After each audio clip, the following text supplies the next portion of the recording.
Hopefully everyone can see that. Yeah. Okay, so Hefin and I have undertaken this piece of work, but I'm going to talk everyone through it. Hefin, please do jump in if I say anything that you don't agree with, or if I forget anything I'm supposed to actually say. So, first of all, why survey our group members? Wow. Everyone here, I think, will agree with me. Marine archaeology is a huge area of archaeology. It reflects many areas, skills and people. I think it's fair to say that just looking at us on the committee, every single person does a slightly different job within marine archaeology. And we wanted to really understand the makeup of the group. So where are sort of our MASIG members coming from? We wanted to know if there were key gaps in skills that the committee could actually work to help to plug. And we wanted to look at determining priorities for the future. So we thought the best way to do that was a survey, and that went out earlier this year. So first of all, looking at the demographic, as Steph said earlier, there's currently 417 members of MASIG. We had 68 responses, which is 16% of the membership, which actually, whilst I was a little bit disappointed with on some levels, I think it's actually a fairly good response rate for a survey like this, looking across other CIfA surveys and talking to Cara. We had a good range of responses, but what was reflected really across the survey was there was a lot of responses from people already fairly well established within their career. And I think that's a theme that I'm going to keep coming back to over the next 5 minutes or so. Early careers engagement and younger people and the next generation or lack of is going to be a really recurring theme. So you can see in terms of what's your current CIfA grade, the majority of responses were from CIfA members. What's your educational level? Again, a lot of people had masters and PhDs and beyond. So we're looking at people who are extremely qualified. And again, that's reflected through, as you might expect, with sort of experience into age. So we had a lot of sort of more mature members of CIfA responding to our survey. I certainly put myself in that category as well. So there's not these sort of early careers people who are responding or perhaps engaging with us. So carrying on that theme of demographic, you can see that we had a lot more men respond to the survey than women. And that was really interesting, especially in light of the work that's been done recently by Lauren and Julie, who's here at the Maritime Archaeology Trust, that found in their work they did earlier this year on the Historic England funded piece of work, they found that the professional maritime archaeology sector comprised 56% women and 44% women, and for 44% men, sorry. So we weren't seeing that in the results of our survey and people responding. I would just say for anyone who hasn't seen that report, have a look at it. It's really, really interesting. I can pop a link into the chat, or Lauren might want to while I'm talking, but there's also a QR code on the screen there if you do want to look at that. Overwhelmingly, in terms of ethnicity, we are very much a white British group in terms of the response to the survey. And that's reflected, I think, in what we all know, that we really need to be working to diversify the profession going forward. But I don't think that's a particular, I don't think it's just an issue for marine archaeology. I think that's across the board within all sort of the wider profession of archaeology. So moving on to experience, we asked how many years of experience do people have? And you can see the majority of respondees had quite a lot of experience. 20 years or more seem to be sort of the most common amount of experience, which is a huge amount of experience. And again, I think it shows this ticking time bomb in a lack of people coming into the sector. And we have a lot of people with a lot of experience, but if we're saying that some of our respondees are sort of coming perhaps towards the end of their career, we need to be working now to actually make sure that knowledge transfer happens and that we've got people who are skilled going forwards. Then we looked at employment status and experience. So we asked, what is your experience? What is your employment? It was quite a split, really. We had quite a few people employed in maritime archaeology, some that were employed but not in an archaeology role, and others who were in archaeology but not in that marine role. So it was interesting to see that a lot of members of the group might not be in marine at the moment, but they may have an aspiration, or that might be where they want to be in future. And we asked about experience in a range of categories, from desk-based research, which a lot of people had, to terrestrial fieldwork. Again, a lot of people had.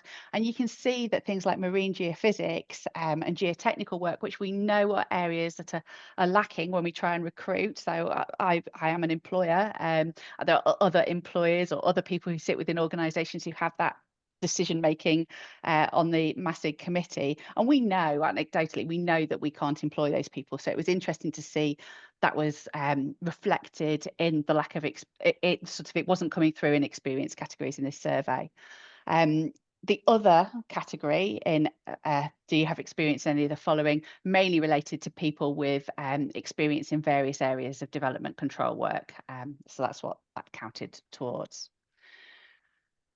So we asked about expertise. That was a free text option. And you can see from some of the responses here that Microsoft Forms pulled out, there's a broad range of expertise, but is it the expertise we need within the sector? So picking out some of these things we need, I've mentioned geophysics and geoarchaeology. Mark mentioned that earlier as well. They don't feature here at all. That expertise wasn't coming through in the survey. We asked about diving. We are a marine archaeology group.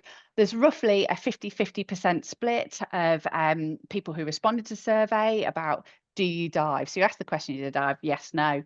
But when you drill down to it, there's only about 19% of respondees who have a diving qualification that allows them to dive at work under the diving at work regulations. So it may be that members of MASIG are divers, but they're not doing that in their professional working life. We asked about voluntary work. Do you undertake voluntary or unpaid work in the marine archaeology sector? 18 respondees did, 49 didn't. I don't think it's surprising, actually, that a good proportion of us volunteer our time to marine archaeology. Certainly, I know that I volunteer a huge amount of my time in evenings at weekends towards marine archaeology. If anything, I'm surprised that that's not higher, a higher sort of number of people who are volunteering. And you can see some of the answers, but predominantly it's volunteering archaeology knowledge to help the marine archaeology sector outside of their paid roles.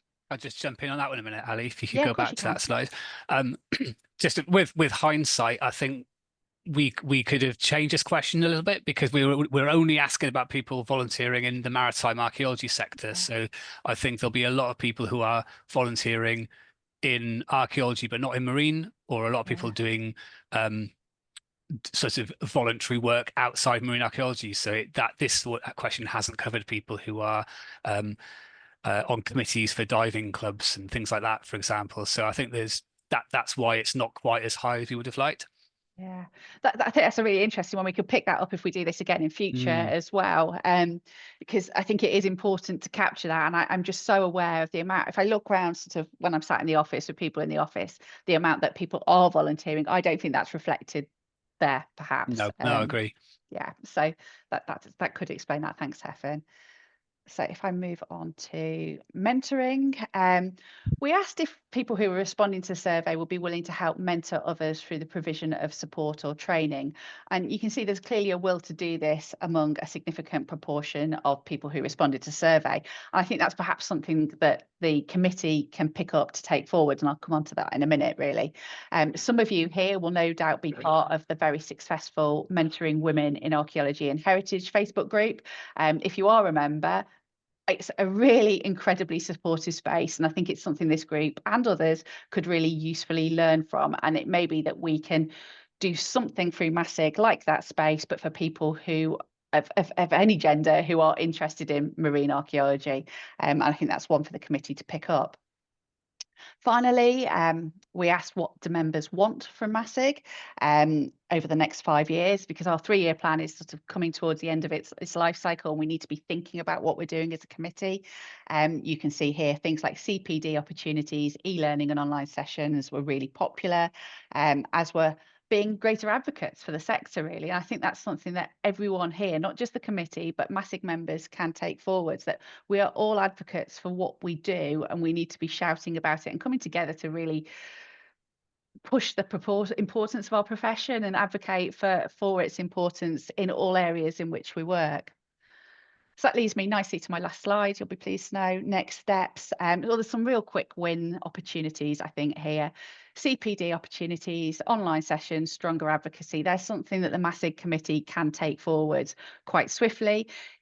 within the wider membership, if you've got any ideas for things you'd like to see or things you'd like to help us deliver, I think it's by coming together, all of us, that we're going to be able to do this. So if there's anyone sat here who thinks I could run a really good online session on this through MASIG, come and talk to us, because we'd bite your hands off and we'd be really quite welcoming.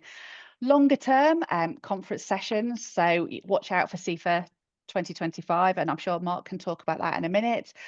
I really like the idea of the mentoring scheme and sort of passing on that knowledge and helping people get into the sort of sector. If we look at the sort of demographics and the lack of younger people coming through, I think it's incredibly important. Increasing diversity is going to be important, but I think that's perhaps a wider issue than just marine. That needs everyone in archaeology to come together, as well as engaging earlier career archaeologists. So that comes hand in hand in some ways with the mentoring scheme. But they're things we'd like to do on the back of this survey. So I think it's been a really useful exercise. So thank you to everybody who responded to the survey, because it will actually mean that this group has a bit of guidance from the wider membership over what you'd like us to do going forwards. I'm going to stop whittering on. I'm going to ask Hefin if you would like to say anything, and then we'll pass back to Mark. No, thanks, Ali. You covered it really well. It's just one last thing to add was one of the stats that jumped out at me was Cara sent over some stats about the CIfA membership demographics in terms of whether people are members, associates, practitioners, and so on. And I thought it was quite interesting that in terms of the overall membership, the affiliate membership is 10% and the student membership is 13.4%. But as far as MASIG goes, that's only 2.9% for affiliate and 4.4% for students. So we've got a much lower membership rate at the sort of entry level, where we'd expect those early careers and student people to be coming in. So I think it really shows that there's a lot of work we can do, perhaps to engage with university courses more and students and people just coming out of university.